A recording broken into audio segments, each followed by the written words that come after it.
Des emballages plastiques superflus et des pesticides qui seraient à l'origine de nombreuses maladies. Dans le Tarn, des volontaires font analyser leurs urines devant huissiers pour démontrer la présence de glyphosate dans leur environnement. À la Bastide Saint-Georges, Oriane Dufaux, Véronique Galli.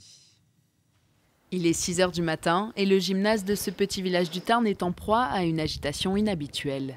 Devant les vestiaires, la file d'attente s'allonge, mais il faudra encore être un peu patient car chaque étape du prélèvement doit être vérifiée par un huissier de justice. Vous donnez vos papiers à monsieur l'huissier, vous allez vous déshabiller là-bas et vous revenez vers monsieur l'huissier qui vous donnera la clé. La première étape, c'est de constater que la pièce où les personnes se changent est vide et que la pièce où les personnes vont uriner dans le tube à essai est vide. Donc on a contrôlé la pièce pour être certain qu'il n'y a rien qui puisse altérer en fait le prélèvement. Et si 70 personnes se sont levées aux aurores pour faire analyser leurs urines, c'est qu'elles ont une bonne raison.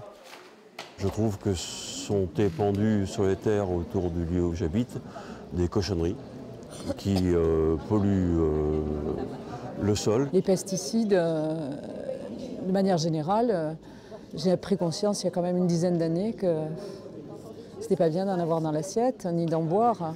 Alain Hébrard est à l'origine de la campagne glyphosate dans le département. Sur ces terres, il milite pour une agriculture sans OGM ni pesticides depuis plus de 20 ans. Pour lui, porter ce combat devant la justice pourrait enfin faire bouger les lignes.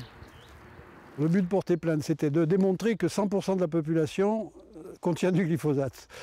Et à partir de là, que les gens prennent conscience qu'ils n'ont pas choisi d'avoir ce produit et que ce soit les consommateurs qui poussent les pouvoirs publics à prendre les bonnes décisions.